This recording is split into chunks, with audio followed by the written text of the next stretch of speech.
श्वास लेते हुए उंगली को अंदर खींचेंगे, पैर की उंगलियों को, श्वास छोड़ते हुए बाहर की तरफ, और श्वास के साथ करना है। तो एक बार ध्यान से देख लेंगे, मैं बस 2 बार करके दिखाऊंगी और आपको कम से कम 10 बार करना है।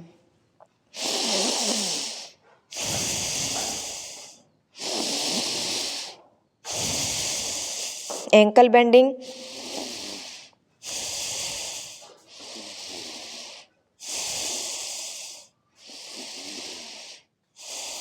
अब एंकल रोटेशन आएगा, इसको भी ब्रीदिंग के साथ।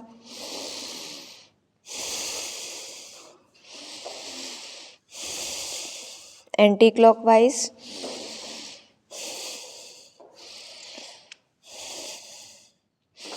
अब करेंगे नी बेंड। नी बेंड के लिए जब घुटना सीधा रहेगा, यहाँ श्वास लेनी है। जब घुटने को आप मोड़ते हुए अपने थाई को चेस्ट के पास लेके आएंगे, यहाँ श्वास छोड़ेंगे। तो इस तरीके से यहाँ श्वास लेना है, यहाँ श्वास छोड़ेंगे।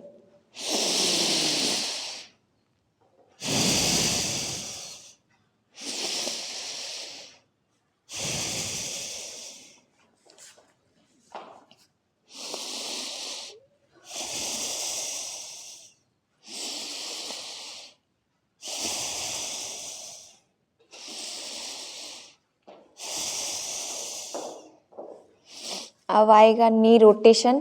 तो इस तरीके से एल्बो को आपस में हाथों से लॉक कर लेंगे।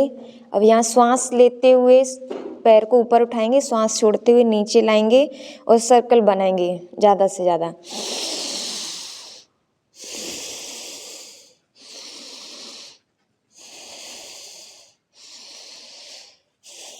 फिर इसी में एंटी क्लॉकवाइज।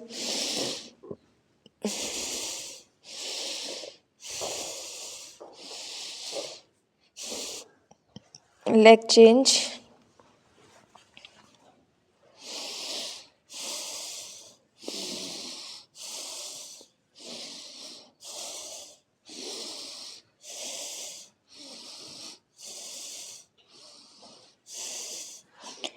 अब एंकल क्रैंक करेंगे। एंकल क्रैंक करने के लिए इस तरीके से घुटने के ऊपर थाई की तरफ इसको एंकल पैर को, दूसरे पैर को मोड़ेंगे और एंकल को इसमें रोटेट करेंगे इस तरीके से, एंकल क्रैंक। श्वास लेते हुए उठाना है, श्वास छोड़ते हुए नीचे की तरफ दबाना है। जिनके एंकल में जकड़ रहती है उनके लिए बहुत ही अच्छा रहता है, फ्लेक्सिबिलिटी इंक्रीज होती है इससे एंकल की। एंटी क्लॉकवाइज,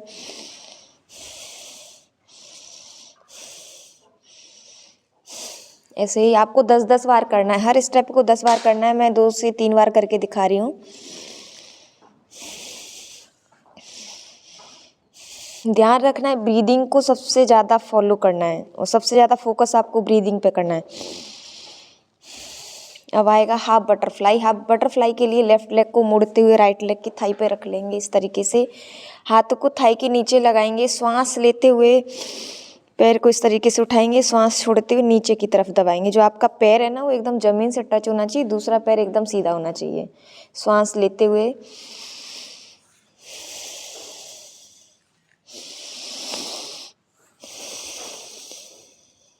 ऐसे ही दूसरे पैर से करेंगे। ध्यान रखना है, जब पैर उठाएंगे तो यहाँ श्वास लेनी है, यहाँ श्वास छोड़ेंगे।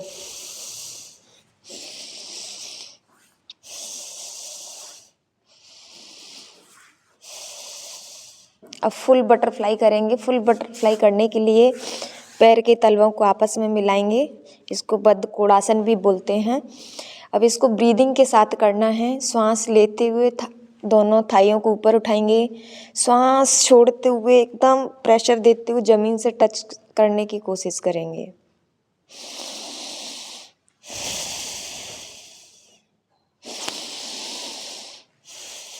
ऐसे इसको 10 बार 15 बार, जितना आप हर स्टेप कर रहे हो उतनी बार इसको भी करना है।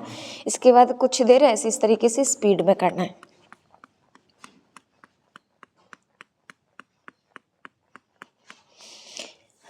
ये पैर का आपका मूवमेंट कंप्लीट हुआ। अब हाथ का शुरू करेंगे। हाथ के लिए इस तरीके से दोनों हाथों को सामने उठाएंगे, उंगली स्ट्रेच करते हुए इस तरीके से यहाँ श्वास लेना है और मुट्ठी बंद करते हुए श्वास छोड़ेंगे।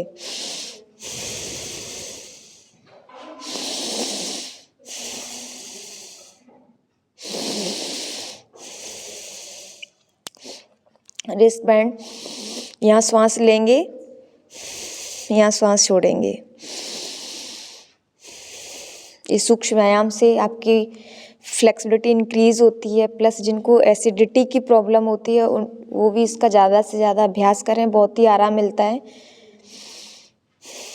इस तरीके से मुट्ठी बंद करेंगे, इसमें ब्रीदिंग नॉर्मल रख के आराम से कर सकते हैं इसको, जैसे 10 क्लॉक और 10 एंटी क्लॉक।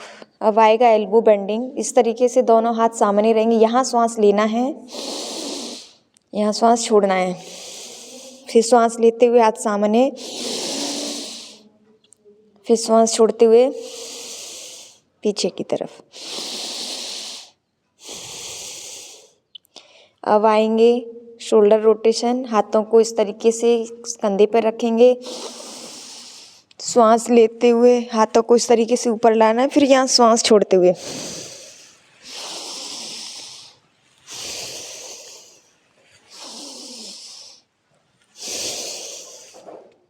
फिर इसके उल्टा करेंगे। अब यहाँ श्वास लेते हुए उठाएंगे और श्वास छोड़ते हुए नीचे ले जाएंगे एल्बो को।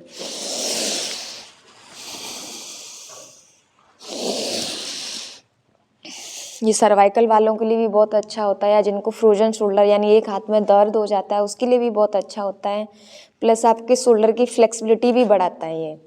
इसके बाद करेंगे, हाथों को इस तरीके से रख लेंगे, यहाँ श्वास लेते हुए शोल्डर ऐसे उठाएंगे, श्वास छोड़ते हुए नीचे लेके आएंगे।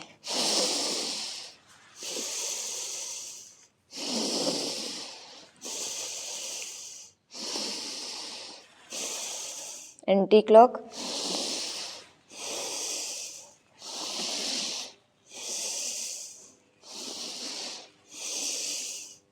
अब गर्दन का मूवमेंट करेंगे, श्वास लेते हुए गर्दन पीछे, श्वास छोड़ते हुए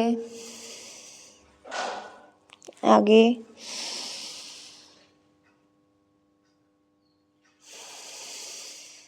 ऐसे धीरे धीरे आराम आराम से करना है।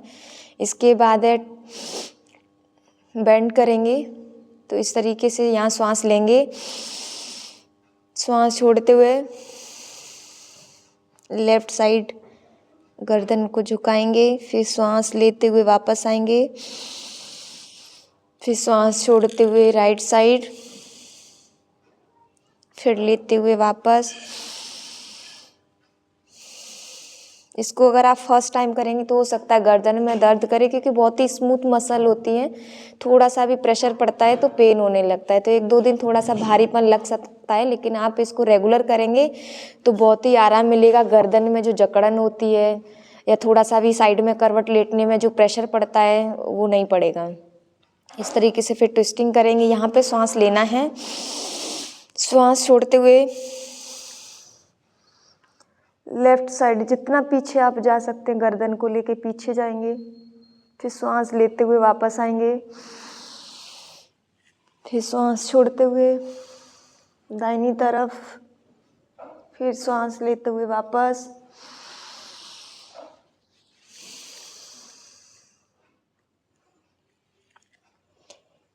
फिर इसमें आँख का भी होता है, आँख को अब ध्यान से देखेंगे।